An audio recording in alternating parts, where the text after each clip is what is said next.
Buenos días, pueblo de México. Hoy es 26 de febrero del año 2026. Bienvenidos a SDP Mañana. Yo soy Liz Vilchis y hoy tenemos mucha información. Las primeras reacciones a la propuesta de reforma electoral. Donald Trump sigue con sus aranceles. Los detalles del programa Jóvenes Transformando el Futuro. Familiares ya reclamaron el cuerpo de Nemesio Ceguera Cervantes, alias El Mencho. La presidenta Claudia Sheinbaum cierra el debate con Elon Musk. El calorón en México tiene una explicación y es de preocuparse. Y le cuento que el fútbol mexicano hace homenaje a las Fuerzas Armadas.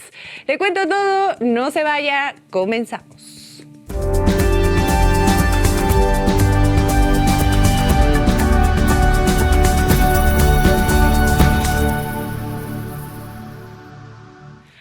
Arrancamos hoy jueves con las reacciones a la iniciativa de reforma electoral que presentó la presidenta Claudia Sheinbaum para eliminar las listas de plurinominales, reducir el costo de las elecciones y la regularización del uso de inteligencia artificial, entre otros temas.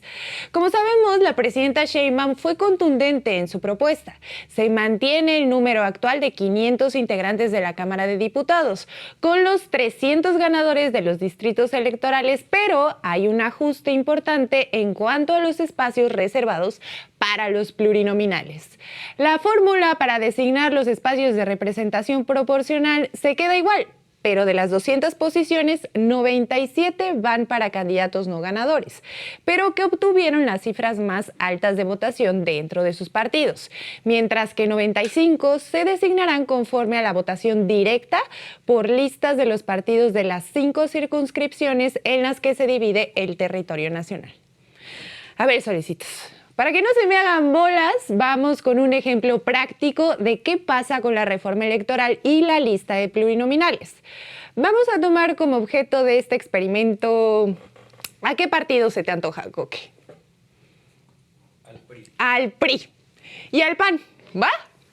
Así, random, como si no fueras priista. Bueno, el PRI y el PAN. Supongamos que en las elecciones de 2024 ya hubiéramos tenido la reforma electoral de la presidenta Sheinbaum. Tomemos la lista de candidatos plurinominales que presentó el PAN para la Cámara de Diputados de la circunscripción 3 en 2024. En total aparecen 40 nombres. Pero los primeros 4 apuntados y que obtuvieron una curul fueron Julen Rementería, Claudia Quiñones, José Elías Lixa, Abril Ferreiro y esos fueron. ¿Estás de acuerdo? Del PAN. Si la reforma electoral hubiera sido aprobada, los cada vez más escasos votantes del PAN tendrían que elegir 2 nombres dentro de los 40 enlistados. O sea, el elector panista tendría que decidir entre José Elías y Julen Rementería o alguno otro hombre incluido en la lista. ¿Vamos bien, Coque? Ok. Lo mismo sería para elegir las mujeres, no entiende nada. Elegir entre Claudia Quiñones o Abril Ferreiro. Y así se irían definiendo los votados, los más votados de las circunscripciones. ¿Quedó claro? Ok. Ahora vamos con el ejemplo de la Cámara de Senadores. Para este experimento social vamos a tomar la lista de plurinominales del PRI del 2024 para el Senado. Cuando se trata de los senadores no hay circunscripciones. Aquí la lista es pareja y sálvense quien pueda. En el caso del PRI, los primeros 6 candidatos apuntados en la lista de pluris fueron Alejandro Moreno, tu líder, Alma Carolina Villano, Pablo Guillermo Angulo, Cristina Ruiz y Mario Fabio Beltrones. Bueno, todos estos distinguidos personajes se llamaban, porque de aprobarse la reforma electoral de la presidenta, adiós a la lista de los pluris del Senado. Tendrían que competir con una candidatura oficial y esperar el milagro de ser la primera minoría, porque obviamente ninguno de ellos ganaría una elección por voto directo. ¿Se imaginan a alguien ejerciendo su voto de manera consciente por Alito Moreno? ¿Tú sí? No. Obvio no. A buscar otra chamba, Alito. Ya que quedó un poco más claro lo que implica la eliminación de las listas pluris, vamos con las reacciones a la propuesta de la presidenta, porque ya empezaron las resistencias y preocupaciones tanto de los partidos de oposición como dentro de los aliados de la Cuarta Transformación. El caso que más ha llamado la atención es el del Partido Verde Ecologista de México. Parece que no hay consenso dentro de la bancada, pues mientras algunos senadores consideraron la propuesta como adecuada, otro personaje de plano dijo que si saben contar, pues no cuenten con él. Y con otro de sus amiguitos senadores, porque no van a apoyar la propuesta. Vamos con los legisladores verdes que llamaron a la prudencia, al entendimiento y a esperar propuesta oficial que será enviada al Congreso el próximo lunes 2 de marzo. El primero que ofreció una declaración pública fue Manuel El Güero Velasco, quien dijo que en términos generales están de acuerdo con la propuesta, pero que el tema de los famosos listas tenían ellos que revisarlo a detalle, así como la posibilidad de cambios en el modelo de financiamiento a partidos. Pues aunque están de acuerdo con la disminución de recursos, quieren que la distribución sea más equitativa. Por su parte, el coordinador de los diputados del Verde, Carlos Puente, aclaró que esperarán a recibir el documento oficial de la propuesta para revisarla y hacer una reflexión en conjunto sobre los puntos, debido a que la síntesis presentada esta mañana fue abordada de manera más conceptual. Puente dijo que su bancada es la segunda con mayor presencia en la Cámara y que están abiertos al diálogo y al consenso, pero que necesitan conocer los detalles más específicos. Vamos con las declaraciones de Manuel Velasco. Nosotros estábamos planteando que se diera un piso, que se bajaran los recursos para todos, pero que se diera un piso igualitario para cuando empezara el proceso electoral. Pero bueno, vemos positivo también que se pueda reducir. En términos generales, el grupo la ve bien. En términos generales, pues la vemos bien y hay puntos que sí tenemos que analizar con más detenimiento y por eso vamos a esperar a que llegue la reforma al Congreso. Pero del otro bando, los verdes, está el senador Luis Armando Melgar. Ay, una pesadilla ese señor. Él es de primera minoría por el estado de Chiapas, quien adelantó que él y otros compañeros de su partido van a votar en contra de la propuesta en sus términos actuales.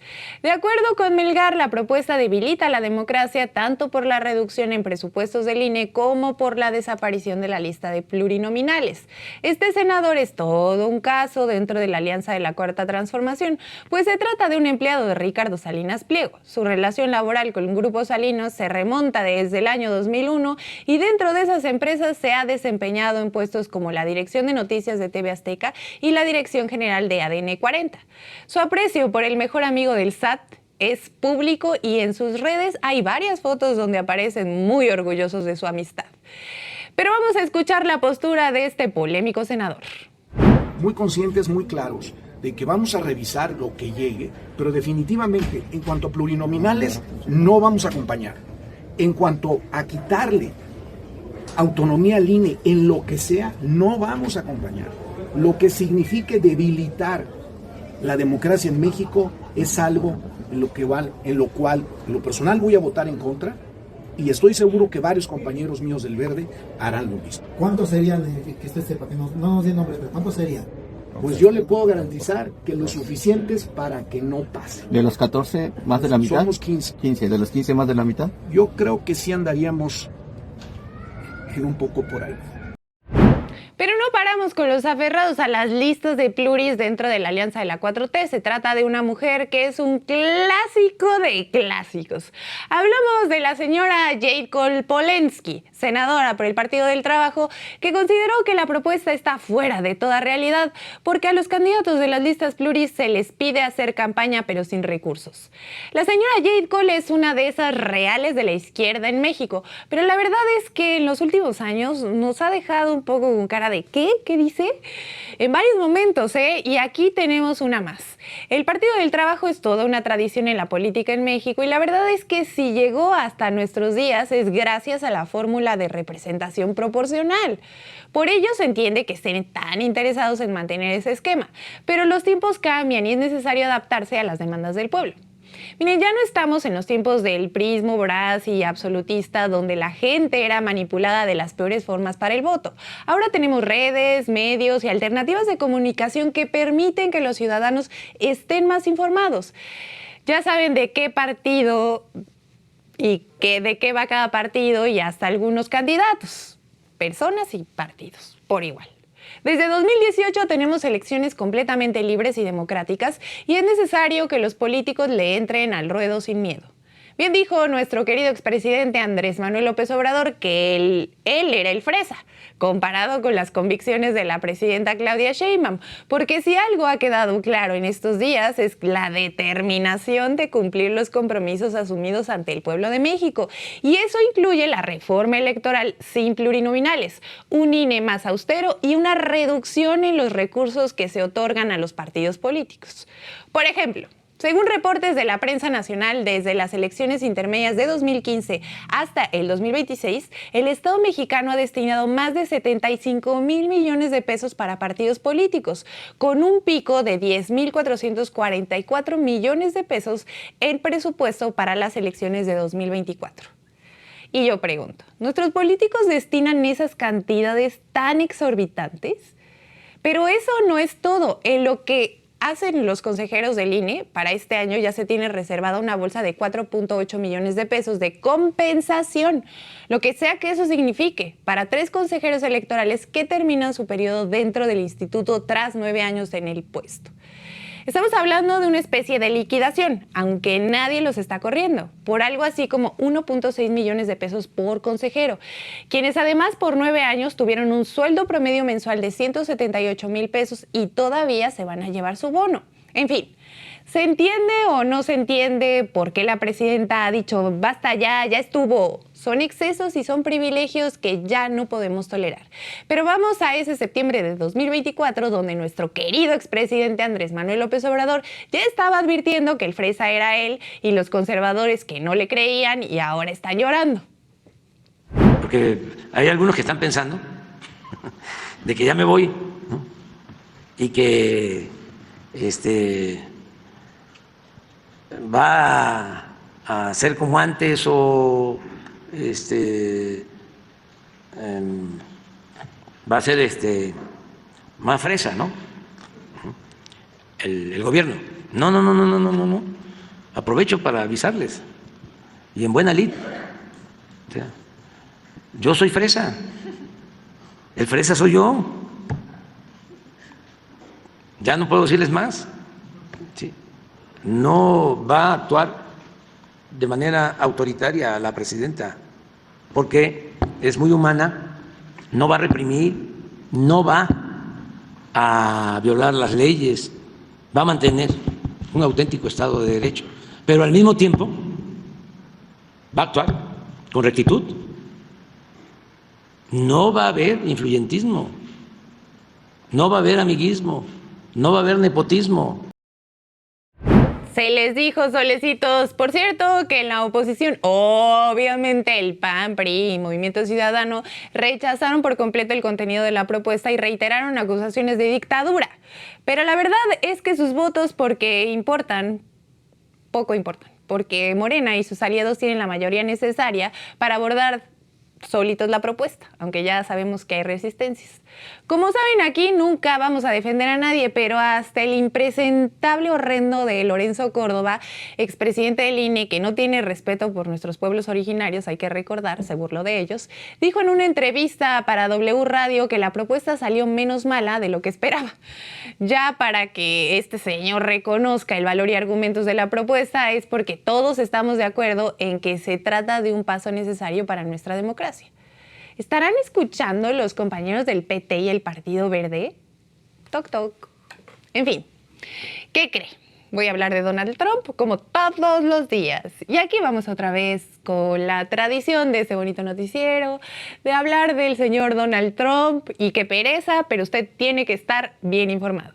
Mire, a partir de la medianoche de este martes entró en vigor en Estados Unidos un nuevo arancel adicional del 10% para productos importados que no cuenten con exenciones específicas. Miren, la medida fue formalizada por la Oficina de Aduanas y Protección Fronteriza tras el anuncio realizado días atrás por el presidente Donald Trump cuando hizo su berrinche de que la Corte le bajó sus aranceles y luego dijo no. Y entonces dijo, yo me voy a amparar en un artículo y así. Bueno, Inicialmente, Trump planteó establecer una tarifa global temporal del 10%. Posteriormente señaló que podría elevarla hasta el 15%. Sin embargo, el aviso oficial confirma que por ahora la tasa aplicable será del 10%. La comunicación oficial que busca orientar sobre la proclamación presidencial emitida el 20 de febrero de 2026 precisa que todas las importaciones no contempladas en las exenciones quedarán sujetas al nuevo gravamen ad valorem, es decir, según el valor. Al mismo tiempo, se suspendió el cobro de los aranceles previamente invalidados por la Corte, que fluctuaban entre el 10 y el 50%. La decisión ha generado incertidumbre en los mercados y entre socios comerciales, ya que no se explicó por qué finalmente se optó por mantener la tasa más baja. Medios financieros internacionales estiman que la Casa Blanca no descarta un incremento posterior, aunque hasta ahora no hay confirmación oficial. El fundamento legal de la medida se encuentra en la sección 122 de la legislación comercial estadounidense, que permite al presidente imponer aranceles por hasta 150 días para enfrentar desequilibrios significativos en la balanza de pagos. La orden ejecutiva argumenta que el país enfrenta un déficit comercial anual de 1.2 billones de dólares en bienes, así como un déficit en cuenta corriente equivalente al 4% del Producto Interno Bruto. Cabe destacar que quedaron exentos los bienes comercializados bajo las reglas del Tratado de Libre Comercio de México, Estados Unidos y Canadá, por lo que los productos que cumplen con el TEMEC no pagarán el nuevo arancel adicional. En el plano internacional, Japón solicitó garantías de que su trato bajo el nuevo esquema será equivalente al acordado previamente. Tanto en la Unión Europea como el Reino Unido han manifestado su intención de preservar los acuerdos ya alcanzados. Un día antes de la entrada en vigor, Trump advirtió que cualquier país que se retracte de compromisos comerciales recientes podría enfrentar tarifas aún más elevadas bajo otras disposiciones legales. Con este movimiento, la política comercial estadounidense vuelve a colocarse en el centro del debate global. Bueno, pues si en algo es experto Donald Trump es en hacer enemigos, y eso ya lo sabemos. Miren, ahora voy con buenas noticias, porque siempre en este noticiero debe haber buenas noticias, ¿estás de acuerdo? El secretario de la Defensa Nacional, Ricardo Trevilla Trejo, recalcó el compromiso y el trabajo de las fuerzas especiales en el operativo del fin de semana que culminó con la caída de Nemesio Ceguera Cervantes el Mencho.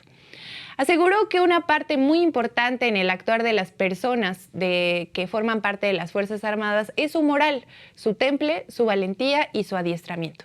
Como prueba, resaltó los resultados de las competencias internacionales que han realizado las Fuerzas Especiales con países de todo el mundo. Señaló que el personal de las Fuerzas Especiales ha participado en una competencia internacional denominada Cambrian Patrol, que fue en Inglaterra. En 2017 ganó medalla de plata. En 2019 ganó medalla de bronce. En 2022 medalla de plata. En 2023 también una de bronce. Y el 24 medalla de oro. O sea, son unos, miren, van avanzando y ahora sí nos dieron la medalla de oro. Cambrian Patrol es un prestigioso ejercicio militar internacional organizado por el ejército británico. Es una de las competiciones militares más duras y desafiantes del mundo, diseñada para probar la resistencia, el liderazgo y las habilidades militares bajo condiciones extremas. La competencia se trata y se realiza en montañas cambrianas en Gales con equipos de varias naciones. El evento es conocido a nivel mundial por su realismo, incorporando escenarios de combate simulados donde los equipos se enfrentan no solo desafíos físicos, sino también mentales, lo que requiere adaptación y rendimiento bajo alta presión.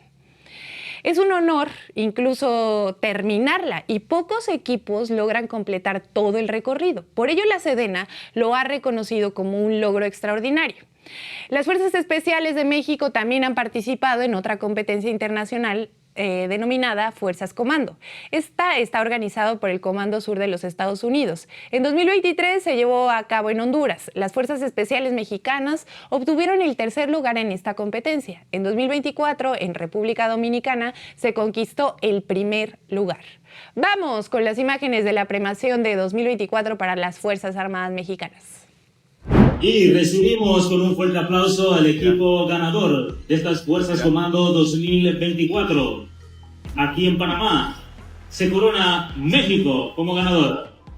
And let's give a round of applause of Fuerzas Comando 2024, México.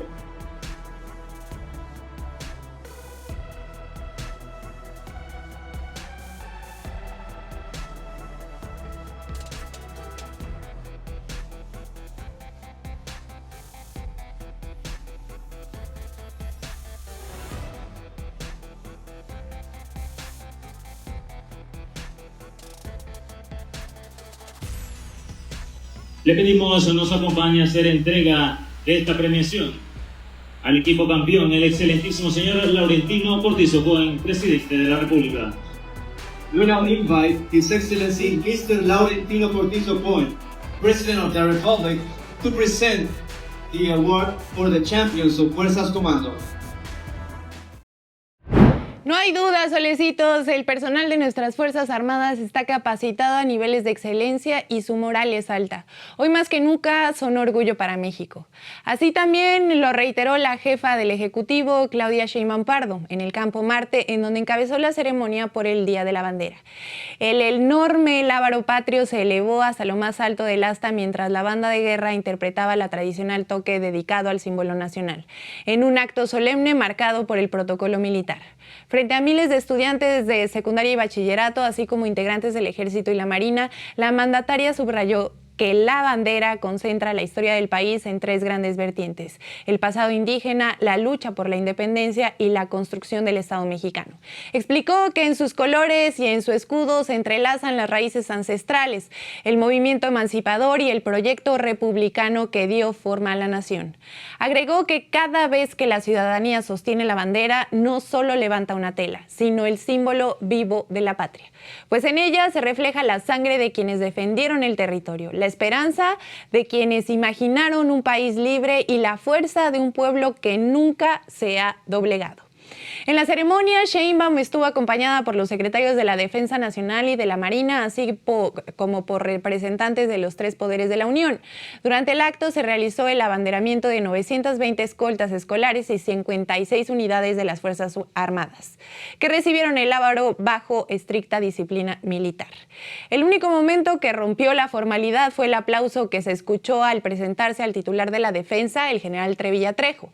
El mensaje de la comandanta suprema de las Fuerzas Armadas también fue un recordatorio de que la soberanía no se vende, de que son nuestros símbolos e identidades los que hay que defender de los males que hay afuera y adentro del país. Porque sí, hay muchos vendepatrias sin vergüenzas. En fin, muy bien, muy conmovedor. Gracias por todo, general Trevilla. Y le cuento que la Fiscalía General de la República informó que el representante legal de la familia de Nemesio Oseguera Cervantes, alias El Mencho, reclamó formalmente el cuerpo del líder del cártel Jalisco Nueva Generación. De acuerdo con la institución, la solicitud fue presentada mediante un escrito. Pues sí, ni modo que se presentara ahí alguien así como, oigan, yo quiero reclamar el cuerpo. O sea, no es de risa, pero, o sea, se entiende que sea por escrito. Bueno, esta persona se acreditó como representante jurídico de los familiares con el fin de iniciar el procedimiento de la entrega de los restos. En un comunicado, la Fiscalía General de la República detalló que tras recibir la petición se activaron los protocolos periciales y administrativos correspondientes para proceder conforme a la normatividad vigente y que se llevan a cabo los trámites legales necesarios para formalizar la entrega. Al mismo tiempo, la Fiscalía confirmó que durante la madrugada del martes 25 de febrero fueron vinculados a proceso Andrés N. y Genaro N., señalados como presuntos escoltas del Mencho. Ambos fueron detenidos el domingo pasado durante un operativo realizado en el municipio de Tapala, Jalisco. El Ministerio Público Federal, adscrito a la Fiscalía Especializada en materia de delincuencia organizada, formuló imputación contra los detenidos por su probable participación en los delitos de portación de armas con agravante, así como portación de aditamentos y cargadores de uso exclusivo de las Fuerzas Armadas. En la audiencia inicial, la jueza de control, Alejandra Ramírez de la Vega, consideró que existían más elementos suficientes para vincularlos a proceso y fijó un plazo para la investigación complementaria. Además, determinó imponerles la medida cautelar de prisión preventiva oficiosa, por lo que fueron trasladados al Centro Federal de Readaptación Social número 1, conocido como el Altiplano, ubicado en Almoloya de Juárez, en el Estado de México. En la audiencia, la defensa de los imputados sostuvo que ambos son inocentes y que fueron confundidos con integrantes del cártel. Por ello, solicitaron la práctica de dictámenes periciales y otras pruebas para acreditar que no accionaron armas de fuego. muchas. La Fiscalía reiteró que continuará informando conforme lo permitan los tiempos procesales y el respeto al debido proceso. Por cierto, que en otra muestra contundente del apoyo del pueblo a las acciones del Gobierno de México, SP Noticias y Metrix MX presentaron los resultados de una encuesta muy importante. De acuerdo con el levantamiento de datos del 25 de febrero, la presidenta Claudia Sheinbaum cuenta con una aprobación ciudadana del 73.5%, lo que representa un incremento de 1.5% respecto a la medición previa. En cuanto a la valoración específica del operativo en Tapala, la confianza del pueblo de México es total, pues el 80.7% expresó su respaldo a las acciones realizadas por las autoridades. Además, la encuesta Metrix MX también revela que el 68.8% de la población cree que el gobierno logrará debilitar a los grandes grupos del narcotráfico en los próximos años. Estos datos representan el verdadero sentir de las y los mexicanos porque por primera vez se sienten realmente protegidos por el gobierno y las Fuerzas Armadas ante grupos criminales. Y como se ha dicho una y otra vez, la estrategia de pacificación de la presidenta Claudia Sheinbaum no se basa en la confrontación directa, sino en un plan integral para atender y prevenir las causas que generan la violencia. Y de última hora, en su conferencia de prensa mañanera de este jueves, la presidenta respondió otra vez a Elon Musk por sus mensajes absurdos en X. Cuestionada sobre si ya decidió proceder legalmente por las calumnias tras el operativo, Sheinbaum dijo que sigue evaluando la situación, pero con toda elegancia y estilo puso fin al debate al recordar que el señor Elon Musk es mucho mejor empresario de lo que intenta ser político. Vamos con las palabras de la presidenta. ¿Ya decidió usted si va a entablar acción legal en contra de Elon Musk? Pues vamos a ver. No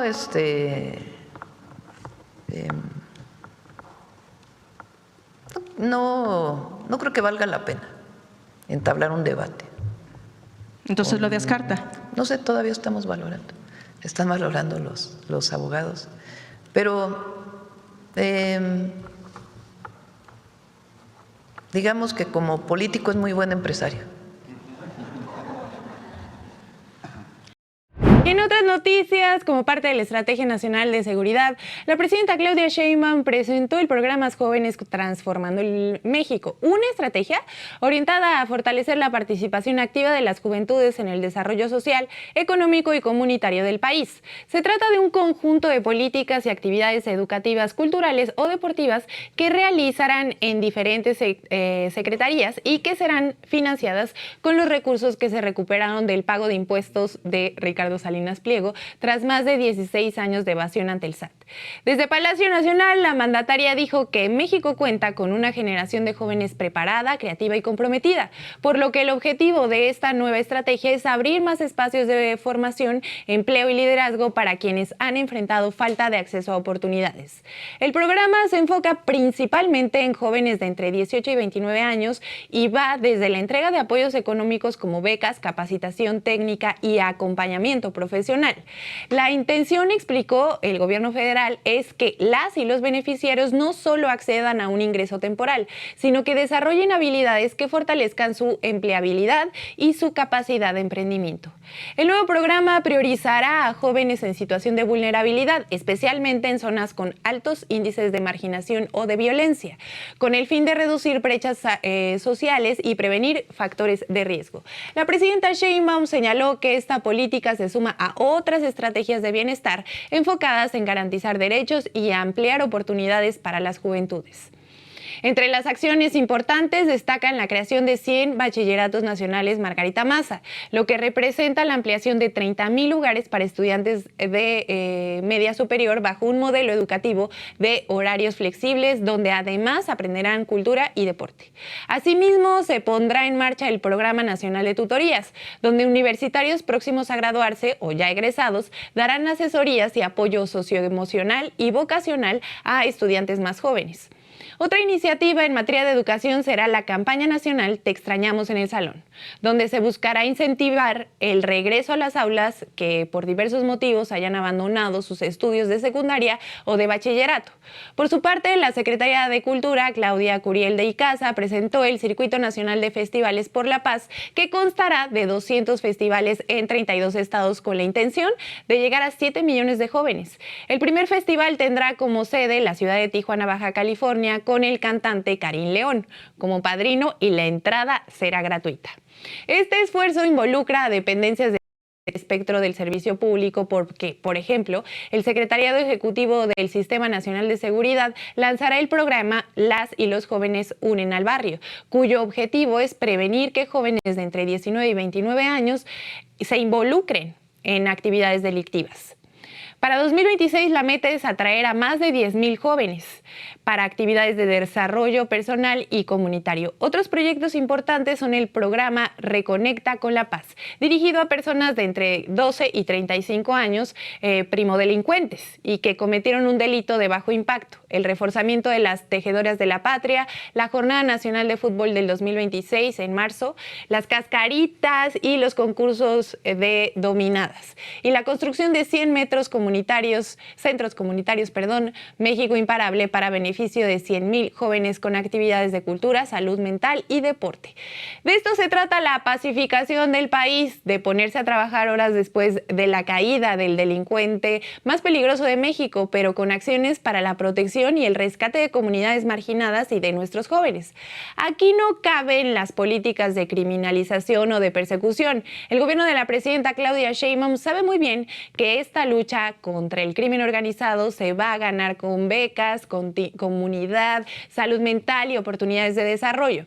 De aquí para adelante y sin un paso atrás, ni para tomar vuelo. Ahora sí, ¿cómo estás, Solecito? ¿Estás por ahí en algún momento? ¿Te pusiste tu pasamontañas? ¿Todo bien? Me da gusto verte. Hola, ¿qué tal? ¿Cómo estás? Muy bien. ¿Tú estás ronco nuevamente? Otra vez, pero no estoy. ¿No estás enfermo? No. Espérame. No estoy enfermo. No, pues qué bueno. Como Lolita Ayala. Ah, muy bien. Phil Barrera. Ándale. Phil Barrera. ¿Cuál es la canción de hoy? Canción del día. Muralla Verde. ¿Muralla Verde? Los Enanitos Verdes. De los Enanitos Verdes. Enanitos. Enanitos. Esa canción le gustaba mucho a mi mamá. Saludos a mi mamá. Bueno, ¿qué cree? En los últimos años hemos escuchado mucho sobre que el planeta se está calentando, pero resulta que México se está calentando todavía más rápido que el promedio global. El investigador Francisco Estrada de la Universidad Nacional Autónoma de México explicó que la tasa de aumento de temperatura en nuestro país prácticamente se ha duplicado desde 2012, lo cual no es un motivo de fiesta. Los datos que presentaron los expertos del Programa de Investigación en Cambio Climático y del Instituto de Ciencias de la Atmósfera y Cambio Climático muestran que México pasó de calentarse a un ritmo de 1.9 grados por siglo a 3.5 grados. Si esto se mantiene, podríamos enfrentar un aumento de 2.7 grados antes del 2040, lo que significaría tener veranos aún más calurosos, inviernos más raros y fenómenos climáticos más intensos. Se acabaron esas ofertas por temporada de ropa de invierno, ¿eh? El investigador Estrada dijo que el Acuerdo de París pretendía que la temperatura global no rebasara los 1.5 grados, pero esto ya fue rebasado a nivel mundial desde 2024. Es decir, los datos nos están diciendo que no estamos yendo en la dirección correcta y que eso se siente más aquí en México que en otros lados. El experto explicó que particularmente el centro de México se está calentando y que en 2025 lo que ayudó a aminorar el calor fue el largo periodo de lluvias. De acuerdo con Estrada, lo primero que debemos hacer es reconocer que estamos viviendo una verdadera crisis y ver qué medidas implementar, pues cuando la temperatura aumente una décima más, las cosechas no se van a dar y hasta cierto tipo de enfermedades van a presentarse con mayor rudeza entre la población, como la eterna gripa del solecito. Conclusión, solecitos, a generar más conciencia ambiental para tratar de salvar lo que queda de nuestro planeta. Nadie quiere vivir un verano eterno y es el único país que tenemos. En fin. Ay, pónganmela, por favor. Miren qué hermoso. Fue un momento hermoso. Vamos ahora con noticias que forjan patria. Ayer el fútbol mexicano hizo una pausa para rendir homenaje a las Fuerzas Armadas del país, con un mensaje de respeto y unidad antes del enfrentamiento de la selección mexicana contra Islandia. Miren, se llevó a cabo un reconocimiento dedicado a los soldados y elementos de la Guardia Civil que perdieron la vida en los hechos de violencia registrados el pasado fin de semana. En el centro del campo, elementos de la Secretaría de la Defensa Nacional fueron los encargados de entonar el himno nacional mexicano, mientras una monumental bandera tricolor era desplegada sobre la cancha, convirtiéndose en el eje de una ceremonia cargada de simbolismo. Previo al silbatazo inicial, se solicitó un minuto de silencio en memoria de los caídos en cumplimiento de su deber y en defensa de la soberanía nacional. El estadio entero guardó respeto absoluto. Jugadores, cuerpos técnicos, directivos y miles de aficionados permanecieron inmóviles y en silencio. Instantes después, ese silencio se transformó en un aplauso prolongado que retumbó en las tribunas como muestra de solidaridad. Uno de los momentos más emotivos se vivió cuando dos niñas ingresaron al terreno de juego portando ramos de rosas. El gesto sencillo pero significativo representó gratitud y memoria hacia las mujeres y hombres que integran nuestras Fuerzas Armadas. La escena conmovió a los asistentes y marcó el tono de una noche en la que el fútbol también fue vehículo de unión nacional. En el contexto internacional, el partido también estuvo rodeado de comentarios sobre la seguridad en México rumbo a la próxima Copa del Mundo. Un día antes, el presidente de la FIFA, Gianni Infantino, que nos cae muy gordo, pero que igual vamos a decir, aseguró que existe plena confianza en el país para organizar el Mundial de este año. Por otro lado, la presidenta Claudia Sheinbaum descartó cualquier riesgo que impida la realización del encuentro de preparación ante Portugal. Con boletos agotados y una afición entregada, Querétaro no solo fue escenario de un duelo internacional, sino también de un acto colectivo de reconocimiento y respaldo a quienes sirven a México desde las Fuerzas Armadas. Por cierto, México 4-0 con una espectacular actuación de Armando La Hormiga González. No le gustó a Coque. En fin. Esto fue todo por el día de hoy, solecitos. No se olviden suscribirse, comentar, darle like a este video. Yo los veo mañana con el corazón por delante. ¡Adiós!